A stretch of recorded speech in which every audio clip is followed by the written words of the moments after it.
Mr. Speaker, 3 weeks ago, the winter fuel policy was set in stone. 2 weeks ago, the Prime Minister U-turned. Today, the Chancellor is rushing her plans because she just realised when winter is. So, on behalf of the pensioners who want to know, can the Prime Minister be clear with us here and now? How many of the 10 million people who lost their winter fuel payments will get it back? Prime Minister. Well, I'm glad to see she's catching up with what happened 2 weeks ago. Mr. Speaker,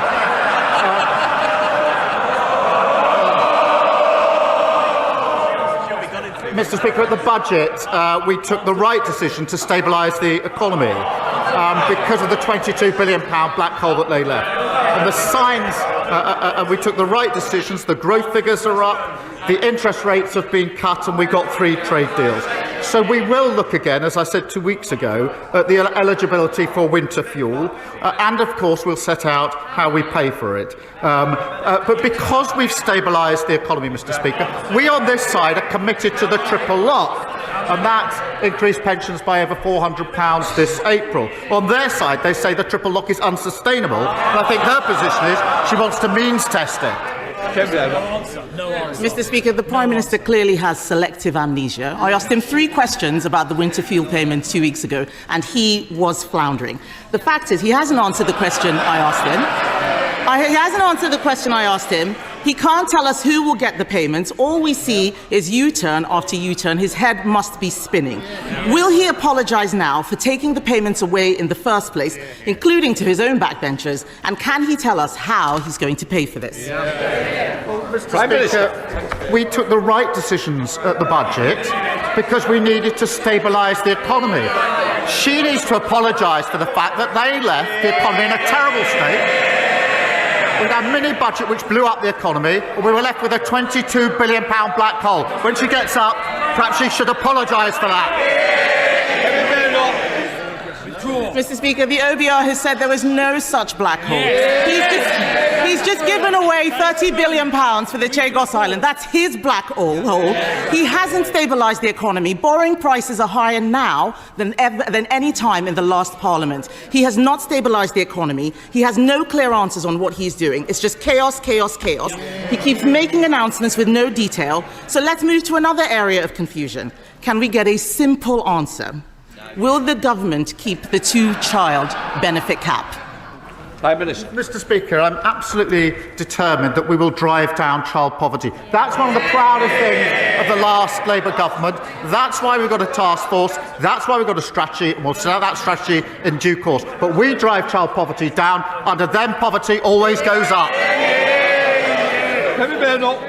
I didn't ask him about a task force. I asked him if he will keep the 2-child benefit cap, and he doesn't know. It's just chaos and uncertainty. He has no details. He is briefing something and causing a lot of confusion to the people out there.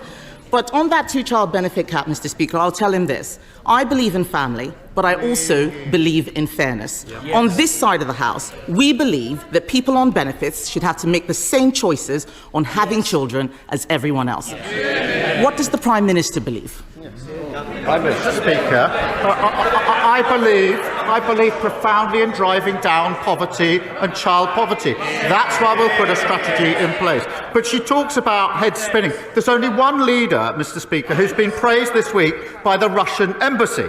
And if she carries on echoing Kremlin talking points like this, Reform are going to be sending her an application form for membership. Mr. Speaker, I asked the Prime Minister what he believes in. He had to look in his folder to find the answer. His MPs behind him know what they believe in. He doesn't know. Mr. Speaker, he has been in government for nearly a year. It's only going to get harder. Yes. He's been in government only a year. It's only going to get harder and harder. The canned forced laughter, the planted questions, all of this is going to disappear because at every single point, things are getting worse. He has to ask Morgan McSweeney what it is that he believes in. But the fact is the chaos is being felt in the economy. The Chancellor said she would not be coming back with new tax rises, but she will have to pay for all of these U-turns which she's announcing out there, isn't she? Prime Minister. Mr. Speaker, I'm going to look in my folder because here I've got the quote that she had on Sky News. I will read it. Thank you. It's what the Leader of the Opposition says. It's worth listening to. What she said was this. Sky News, Mr. Speaker, Israel is fighting a proxy war on behalf of the United Kingdom, just like Ukraine is on behalf of Western Europe against Russia. Well, that was certainly noticed in the Russian embassy, because they put out a statement saying the Leader of the Opposition has finally called a spade a spade. Ukraine is indeed fighting a proxy war against Russia on behalf of Western interests. And they went on to say the illegitimate Kyiv regime, created, financed and armed by the West, has been at it since 2014. So they endorse, they want the detail. I've given the quote. That's what Russia said in response. She asked me what I believe in. I believe in standing by Ukraine and calling out Russia as the aggressor. Mr. Speaker, it was our government that stood behind Ukraine and led the way in Europe. Everything he has said this afternoon is total nonsense. Obfuscation, avoiding the question. He doesn't have any answers. It's disgraceful. I asked him, Mr. Speaker, about the two-child benefit cap. He's talking about the Kremlin. He's saying everything he can to distract from the mess he is making of our economy.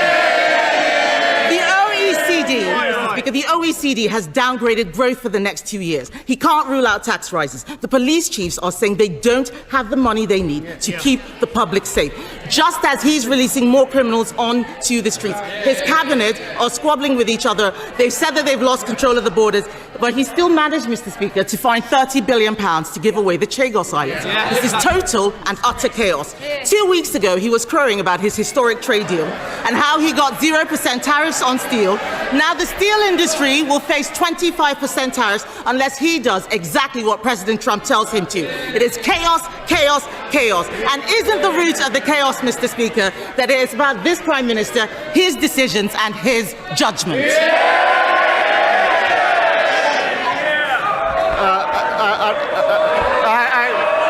The only advice, Mr. Speaker,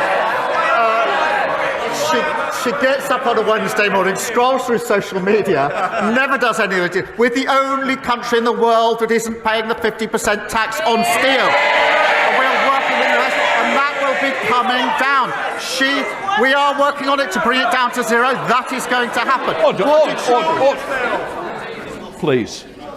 Let's listen to the answer, even if you don't believe you're getting one. It is how the Prime Minister wishes to. What did she opposes the US deal, she opposes the India deal, she opposes what we're doing with the EU, and she opposes Diego Garcia. That's a vital intelligence and strategic capability. Absolutely clear that legal uncertainty would compromise that capability in a very short time. No responsible Prime Minister would ever let that happen. We have secured the long-term basis for the base. That has been welcomed by Mr. Speaker, welcomed by the US, NATO, Australia, New Zealand, India.